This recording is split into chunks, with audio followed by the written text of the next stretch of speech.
Start. महोदय, मुझे इस बात से बड़ी प्रसन्नता है कि आप लोग जो आदिम जातियों के हित में अपने अपने तरीकों से कार्य करने में रत रहे हैं और जिन्हें आदिम जातियों की सेवा करने का प्रयास करने वालों के सामने आने वाली समस्याओं से अब तक काफी परिचय हो गया है। आज इस सम्मेलन में इस विचार से समवेत हुए हैं कि इस महान समस्या पर सम्मिलित रूप से विचार किया जा सके और आदिम जातीय लोगों की सेवा के लिए एक समन्वित योजना तैयार की जा सके। भारत के संविधान ने देश की सरकार का यह अनिवार्य कर्तव्य विहित कर दिया है कि वह इस समस्या पर विशिष्ट ध्यान दे। अपने इस अनिवार्य कर्तव्य का पालन करने के लिए सरकार ने इस कार्य की देखभाल हेतु एक विशिष्ट पदाधिकारी नियुक्त किया है।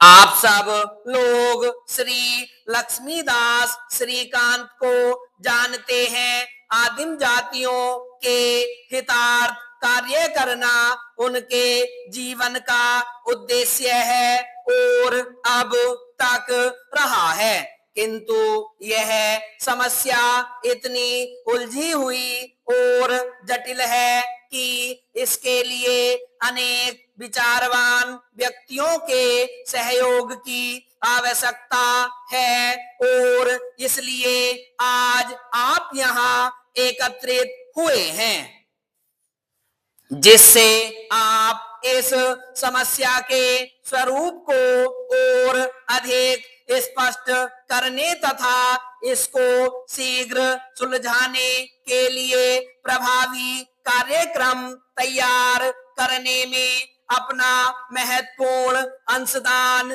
कर सकें। विराम चेंज। भारत में अनुसूचित आदिम जातियों के नाम से ज्ञात लोगों की जनसंख्या लगभग 2 करोड़ है। वे समस्त देश में फैले हुए हैं, किंतु उनकी जनसंख्या का बड़ा भाग बिहार, बंबई, उड़ीसा, मध्य प्रदेश, पश्चिम बंगाल, मध्य भारत, मद्रास और राजस्थान के राज्यों में है। उनसे संबंधित अनेक समस्याएं हैं जिनका सहानुभूतिपूर्ण और समझ बूझ से हल करना आवश्यक है। वे देश की अन्य जनसंख्या से बहुत बातों में भिन्न हैं। उदाहरणार्थ, उनकी भाषाएं विभिन्न हैं, उनके रीति रिवाज भिन्न हैं, उनके रहन सहन का तरीका अलग है और साधारणतया यह कहा जा सकता है कि वे इन विभेदों के कारण अन्य लोगों से सहज में ही अलग पहचाने जा सकते हैं। परस्पर भी वे लोग एक दूसरे से बहुत भिन्न हैं। विभिन्नताओं के कारण उनकी समस्या को सुलझाना कठिन हो जाता है। वे देश के अनेक भागों में जंगल भरे पहाड़ी क्षेत्रों में रहते हैं और इसलिए उन तक पहुंचना सरल बात नहीं है। इस कारण भी वे समाज के अन्य लोगों से न्यूनाधिक अलग बने रहे हैं। विराम स्टॉप।